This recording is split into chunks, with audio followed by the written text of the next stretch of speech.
Salutare! Astăzi îți voi prezenta cum să configurezi pachetele în My Business, astfel încât să creezi oferte atractive și personalizate pentru clienții tăi din domeniul Horeca. În My Business, navighează la meniul Articole și selectează opțiunea Pachete pentru a gestiona pachetele disponibile.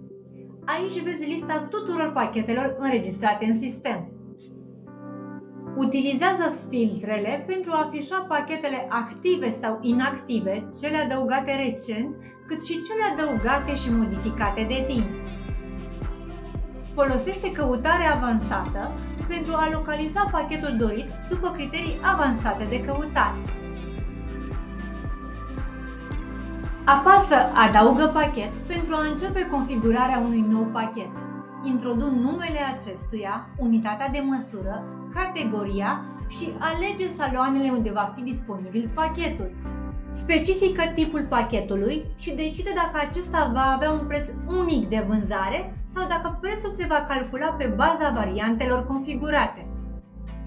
Definește numărul minim de articole diferite necesare pentru activarea pachetului.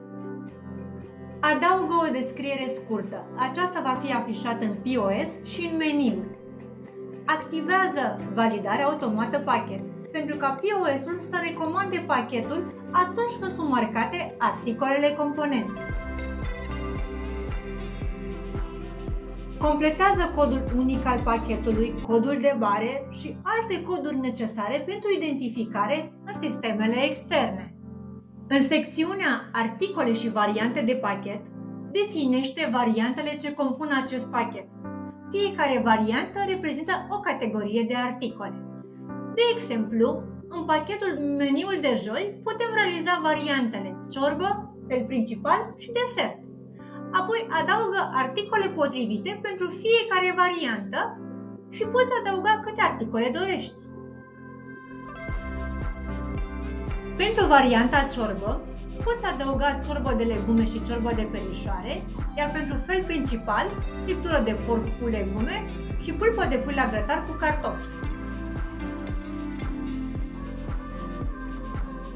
Și pentru varianta desert, poți adăuga alte preparate potrivite.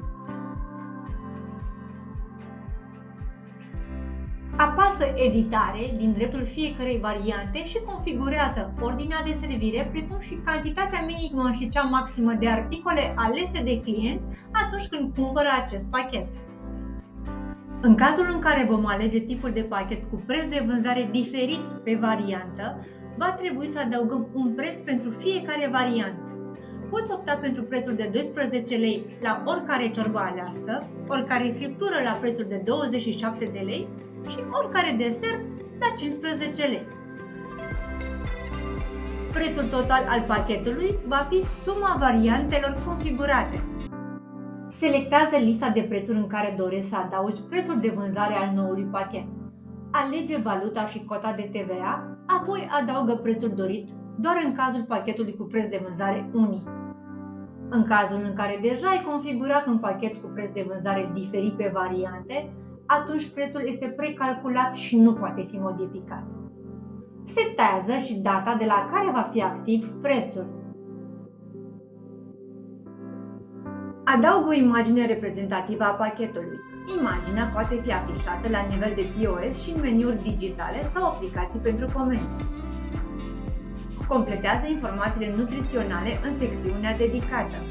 Aceste informații se pot tipări pe etichete prin imprimantele special instalate. Definește caracteristicile specifice pachetului, cum ar fi perioada de valabilitate exprimată în zile și ore, cât și reîntoarcerea în gestiune a produselor dacă pachetul va fi restituit. În produse complementare poți adăuga eventuale articole adiționale pe care le poți asocia cu pachetul tău. De exemplu, poți adăuga un ardei iute și o chiflă pentru ciorbă. Decide dacă aceste articole sunt oferite gratuit sau dacă sunt marcate automat în POS la vânzare. Configurează recomandări de produse similare pe care le poți promova în timpul procesului de vânzare, cum ar fi să recomanzi o salată asortată, o băutură și o cafea, și astfel crești vânzările. Stabilește recurența pachetului în locațiile tale, definind cu exactitate perioada de timp în care acest pachet este disponibil în aceste locații. Setează un număr alternativ acestui pachet și alege domeniul de afișare. De exemplu, poți denumi acest meniu Joia Răsfățată pentru canalul extern și astfel poți transforma un simplu meniu într-unul mai comercial pentru canalul extern. Asigură-te că fiecare pachet este bine definit și cu prețul la zi. Nu uita să salvezi datele configurate. Modifică un pachet existent apăsând pe numele acestuia. Poți adăuga noi articole la fiecare variantă sau le poți modifica pe cele existente folosind butoanele de editare sau ștergere.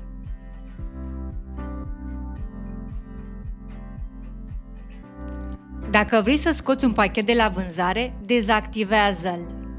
Pachetele dezactivate nu se șterg, ci devin inactive, dar pot fi reactivate la nevoie. Iată cum POS-ul recunoaște produsele componente din pachet și ne recomandă pachetul recent configurat, adică meniul zilei de joi.